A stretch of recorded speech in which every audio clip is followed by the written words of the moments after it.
থেকে নির্বাচিত মাননীয় সদস্য জনাব মোহাম্মদ আবুল হাসনাত।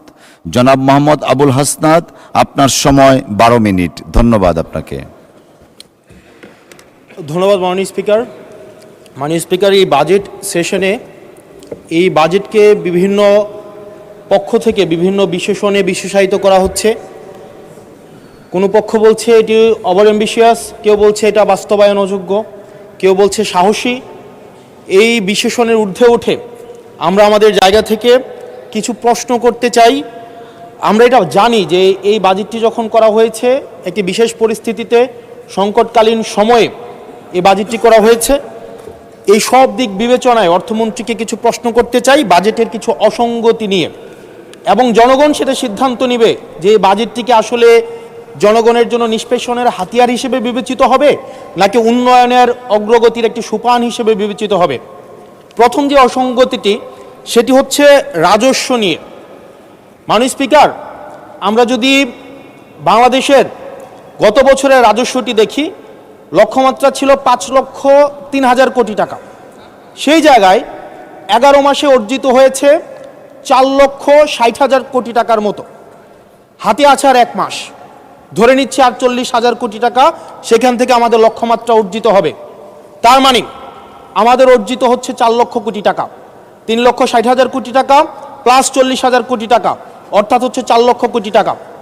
মাননীয় স্পিকার, এই বাজেটে রাজস্বের লক্ষ্যমাত্রা নির্ধারণ করা হয়েছে 6,95,000 কোটি টাকা, অর্থাৎ প্রায় 74% লক্ষ্যমাত্রা বৃদ্ধি করা হয়েছে।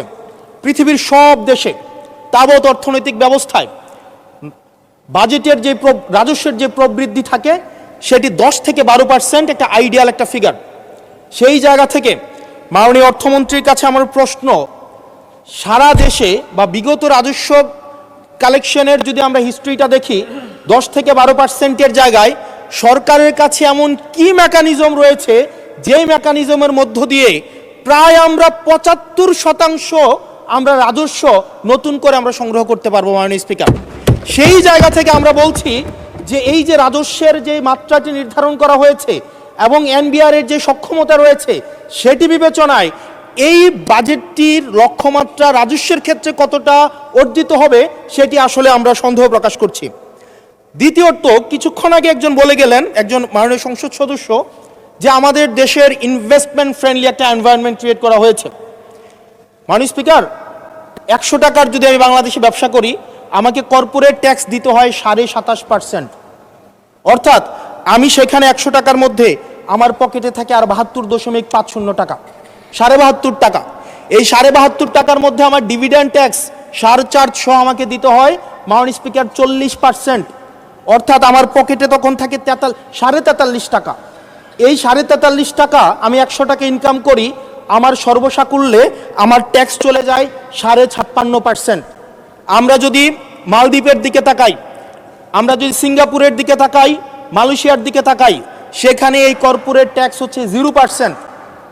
আমরা যদি শ্রীলঙ্কার দিকে তাকাই 15%, নেপালের দিকে যদি তাকাই তাহলে সেটা 5%। শুধু সরকারের সমালোচনার খাতিরে না, আমরা নির্মোহভাবে কনস্ট্রাকটিভ ক্রিটিসিজমের জায়গা থেকে আমরা বলছি এই 56.5% কর্পোরেট ট্যাক্স এবং ডিভিডেন্ড ট্যাক্স বিদ্যমান রেখে এটা ডোমেস্টিক ইনভেস্টমেন্টকেও প্রমোট করবে না এবং ফরেন ইনভেস্টমেন্টকেও প্রমোট করবে না। যেই বিজনেসম্যান আমার সিঙ্গাপুরে বিজনেস করতে পারবে 0% ট্যাক্স দিয়ে, সেই বিজনেসম্যান 56.5% ট্যাক্স দিয়ে সেই বাংলাদেশে বিজনেস করতে আসবে না। মাননীয় স্পিকার, আমরা সেই জায়গা থেকে প্রত্যাশা করেছিলাম যে এই বাজেট একটা ইনভেস্টমেন্ট ফ্রেন্ডলি একটা বাজেট হবে এবং কর্পোরেট ট্যাক্সের একটা সহনশীল মাত্রায় কর্পোরেট ট্যাক্সকে রিডিউস করা হবে। হতাশ হয়েছে মাননীয় স্পিকার। মাননীয় স্পিকার, আমরা যদি পরবর্তী যে অসঙ্গতিটা, সেটা হচ্ছে মূল্যস্ফীতি এবং জিডিপির যে লক্ষ্যমাত্রা নির্ধারণ করা হয়েছে। বর্তমানে মূল্যস্ফীতি হচ্ছে 9.4% এবং আমরা যদি খাদ্যপণ্যের মূল্যস্ফীতি ধরতে যাই সেটা 12%-এরও বেশি।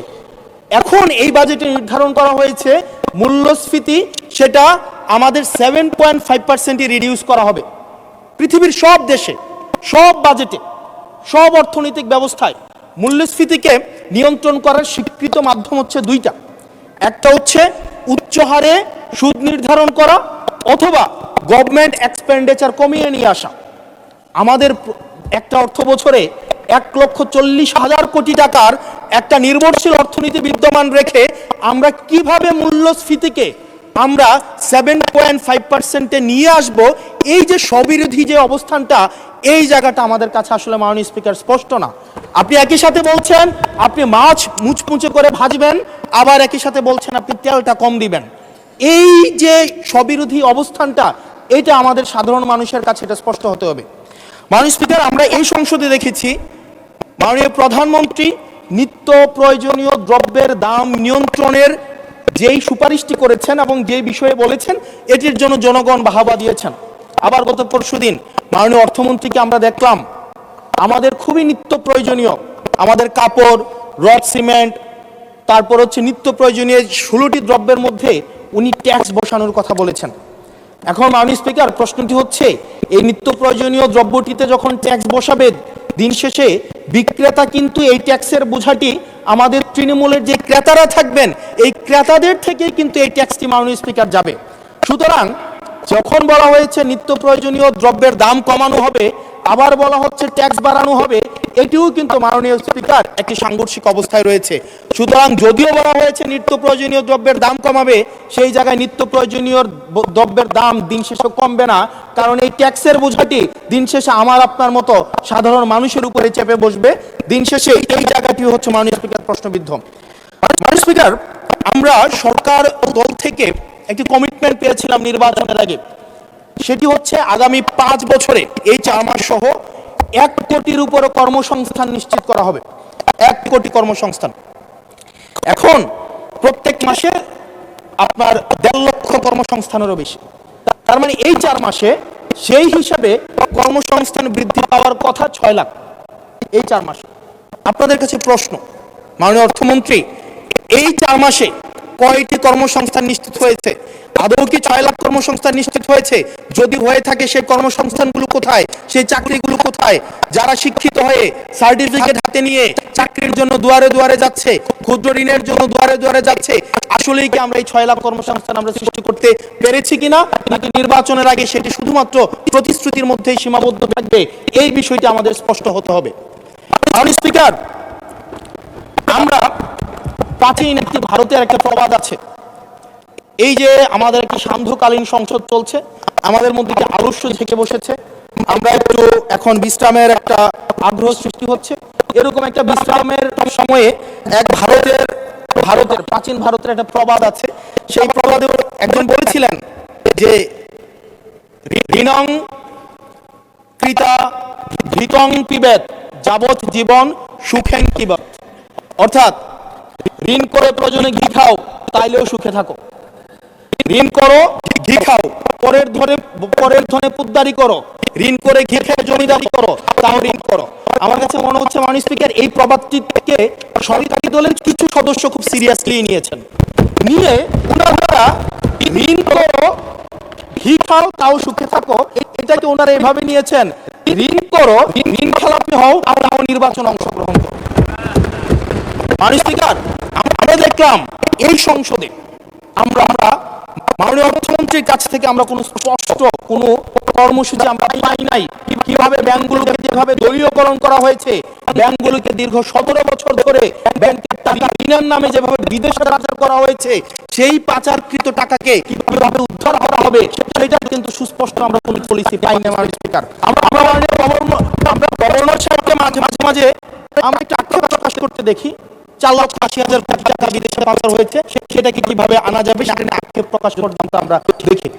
মাননীয় স্পিকার, এই যে ঋণ খেলাপি যারা আছে, নির্বাচন একটা স্ট্রাকচার, 5 বছর কোনো খোঁজ খবর থাকে না, আগে সেখানে একটু কোর্টে যাবে, কোর্টে গিয়ে ওই ঋণ খেলাপির উপরে অর্ডারের উপরে দিয়ে দিবে এবং 20% দিয়ে আবার রিশিডিউল করাবে, রিশিডিউল করিয়ে আবার নির্বাচন অংশগ্রহণ করবে, বিভিন্ন জায়গা থেকে টাকা পয়সা উঠায়া, এবং আগামী 5 বছর আবার এই ঋণ নিয়ে কোনো ধরনের কোনো খোঁজ খবর থাকে না। জনগণের টাকা নিয়ে এই বিলাসিতা বন্ধ করতে হবে এবং ঋণ খেলাপিদেরকে ঋণ খেলাপি বলতে হবে। আমরা লজ্জা পাই একই সংসদ একসাথে শেয়ার করার জন্য, কারণ তারা জনগণের টাকা মেরে যারা জনগণের টাকা ব্যাংক থেকে তুলে নিয়ে ঋণ খেলাপি হয়ে আবার জনগণের প্রতিনিধিত্ব করতে আসে, এই ঋণ খেলাপিদেরকে শাস্তির আওতায় আনতে হবে। এবং তারা যখন সংসদ সদস্য হয়ে নির্বাচিত হয়, নির্বাচিত হওয়ার পরেও তাদের ঋণ খেলাপি হয়, এমন একটি আইন প্রণয়ন করতে হবে তাদের সংসদ সদস্য পর্যন্ত বাতিল হয়। সেটি শুধুমাত্র সরকার দলের জন্য না, শুধু বিরোধী দলের জন্য না, সেটি বাংলাদেশের উন্নতি, প্রগতি এবং সমৃদ্ধির জন্য সেটি প্রয়োজন। এবং পরবর্তী প্রজন্মের আমাদের পরবর্তী প্রজন্মের কাছে আছে আমাদের দায় মুক্তির জন্য এটি প্রয়োজন। মাননীয় স্পিকার, আমাদের যেই জায়গায় টাকা পাচার করা হয়েছে, অন্তর্বর্তীকালীন সরকার একটি শ্বেতপত্র প্রকাশ করেছে। এই শ্বেতপত্রে দেখানো হয়েছে 28 লক্ষ কোটি টাকা হচ্ছে বিদেশে পাচার করা হয়েছে। 28-এর উপরে একটা সংখ্যা হয়। আমি আর ইংলিশ ডিপার্টমেন্টের ছাত্র, আর্টস ব্যাকগ্রাউন্ডে পড়াশোনা করছি, আমার মাথায় আছে না 28-এর উপরে কয়টা সংখ্যা হয়? 28-এর উপরে না, 28-এর উপরে কয়টা? এটা হয় নাই। 28-এর উপরে 8 লক্ষ কোটি টাকা বিদেশে পাচার করা হয়েছে। এখন যারা পাচারেছে তারা মানুষের ভোট নিয়ে ধানমন্ডি এই দেশে এখন ভুলে চলে চলাফেরা করে মানুষ। সরকার আমরা আনবির দেশে ঢোকার সাহস নাই, কিন্তু এই সরকার নির্বাচিত আমরা আমাদের সংসদে এই সুবহানের পুত্র এই সংসদে এসেছে মাননীয় স্পিকার। অন্তর্বর্তীকালীন সরকার বসুন্ধরার বিরুদ্ধে মামলা করেছে। আমরা দেখেছি এই মামলার গুরুত্ব হয়েছে। আমরা জানতে চাই আমাদের বিভিন্ন ধরনের সমাধান হয়েছে কিনা। যদি সমাধান না হয়েছে তাহলে তাদের ভিতরে আইনগত ব্যবস্থা নিতে সেটা বাংলাদেশের মানুষ করতে হবে। অন্তর্বর্তীকালীন সরকারের গ্রুপ যারা বিদেশে টাকা করা হয়েছে, মানুষের সম্পর্ক করেছে এবং মিডিয়ার মধ্যে আওয়ামী লীগের হত্যাকে যারা বৈধ দিয়েছে তাদের কোটির দুর্বুত কোথায় সেটা আমরা জানতে চাই। আমরা মাঝে অবশ্যই শুনতে পেয়েছি বললে অনেকে রাগ করে। মাননীয় সদস্য, আপনার সময় শেষ হয়ে গেছে। তারপরেও চিফ হুইপ অনুরোধ করেন আরো 3 মিনিট বাড়ানো। থ্যাংক ইউ মাননীয় স্পিকার। আমরা শুনতে পেয়েছি এবং সরকার মাঝে আমাদের কাছে খুব প্রকাশ করে যে আসলে আমরা জেলে ছিলাম, আমরা করেছি, আমাদের সন্তানের সাথে আমরা থাকতে নাই, কিন্তু আমাদের দলগুলো কিছু মানুষ বসুন্ধরা অ্যাডভাইজার হিসেবে তাদের মিডিয়ার অ্যাডভাইজার হিসেবে যে মিডিয়া প্রধানমন্ত্রী তারেক রহমানকে দেশদ্রোহী হিসাবে মেনেছে, সেই মিডিয়ার অ্যাডভাইজার হিসেবে আজকে বসুন্ধরা গ্রুপে আজকে এই সরকার দলের সদস্যদের অনেকেই তারা সেখানে যুক্ত। মাননীয় স্পিকার, এটা আমাদের জন্য না, বরং তাদের সহকর্মীদের জন্য তাদের হৃদয় রক্তক্ষরণ হয়, সেটি আমরা জানি। মাননীয় স্পিকার, এই বসুন্ধরার বিরুদ্ধে যারা কথা বলে তাদের বিরুদ্ধে মিডিয়া লেলিয়ে দেওয়া হয়। মাননীয় স্পিকার, আমরা যারা ঋণ খেলাপি, যারা আন্দোলনকে দখল করেছে, যারা গণতন্ত্র পথকে রুজু করেছে, গুম খুনের একটু ওয়েট করেন, সময় তো দিবে আসতে শেষ। যারা গুম খুনের, আমি আপনাকে বলছি যারা গুম খুনের বৈধতা উৎপাদন করেছে তাদের বিরুদ্ধে আমরা অন্তত বিএনপি থেকে স্ট্রিক্ট আমরা অ্যাকশন দেখতে চাই। মাননীয় স্পিকার, প্রধানমন্ত্রী প্রতিশোধ পরায়ণ হন নাই, আমরা সেটা কয়েকবার জানাই। মাননীয় স্পিকার, প্রতিশোধ পরায়ণ না হওয়া আর সুবিচার নিশ্চিত না করা দুটো একটা। মাননীয় স্পিকার, আমরা ওয়েলকাম করি ওই প্রতিশোধ পরায়ণ হন নাই, ব্যক্তিগত রুমের উঠতে পেরেছেন, কিন্তু আমরা এটা ওনার কাছ থেকে শুনতে চাই, ওনার দলের কাছ থেকে শুনতে চাই গুম খুনের হত্যার উনি সুবিচার নিশ্চিত করবেন, উনি আইনের শাসন নিশ্চিত করবেন এবং যারা নিয়ন্ত্রণের মাধ্যমে এই ফেসিবাদের পক্ষে যারা বয়ান উৎপাদন করেছেন তাদের বিরুদ্ধে উনি সুবিচার নিশ্চিত করবেন। আমাদের হিংসার কথা বলছি না, প্রতিশোধ পরায়ণের কথা বলছি না। মাননীয় স্পিকার, আজকে এই জায়গাতে আমরা আবার দেখতে পাচ্ছি যেটা আমাদেরকে শঙ্কার মধ্যে ফেলে, রাজনৈতিক প্রতিহিংসার রাজনীতি আবার শুরু হচ্ছে। মাননীয় স্পিকার, একজন সরকার দলীয় একজন প্রতিমন্ত্রীর বিরুদ্ধে কথা বলায় মিডিয়ার একজন সম্পাদকের বিরুদ্ধে মামলা করা হয়েছে। মাননীয় স্পিকার, এটা খুবই দুঃখজনক। ওনাকে জেলে নেওয়া হয়েছে একজন প্রতিমন্ত্রীর বিরুদ্ধে কথা বলায়, এবং মাননীয় স্পিকার, আমি আপনার প্রোটেকশন দাবি করছি, কারণ আমরাও বলতে ভয় পাই, কারণ আমরা যদি সরকারের সমালোচনা করি, কোনো প্রতিমন্ত্রীর বিরুদ্ধে কথা বলি, মন্ত্রীর বিরুদ্ধে কথা বলি, আমার এলাকার বাজেট দিয়ে বন্ধ করে দিবে না সেটার কিন্তু নিশ্চয়তা নাই। সেই কারণে আমাদের মধ্যে অনেকেই কথা বলার সময় আওয়াজটা একটু কম করে বলে। মাননীয় স্পিকার, আপনার কাছে অনুরোধ করি, আমার জন্য আমার এলাকার মানুষকে যেন বঞ্চিত করা না হয়। আমি এই সংসদে অনুমতি নিয়ে কখনো বিরোধিতা হয় না, কখনো অনুমতি নিয়ে আমি আপনার বিরোধিতা করতে চাই। অসংখ্য ধন্যবাদ মাননীয় সদস্য। আর দেয়া যাচ্ছে না, আপনাকে সর্বোচ্চ দেয়া হয়েছে, পরের বার please take your seat. Thank you. আলোচনায় অংশগ্রহণ করবেন, আলোচনায় অংশগ্রহণ করবেন কিশোরগঞ্জ 5 আসন থেকে নির্বাচিত মাননীয় সদস্য জনাব শেখ মুজিবুর রহমান ইকবাল। জনাব ইকবাল, আপনার জন্য সময় বরাদ্দ আছে 6 মিনিট। ধন্যবাদ। ধন্যবাদ মাননীয় স্পিকার।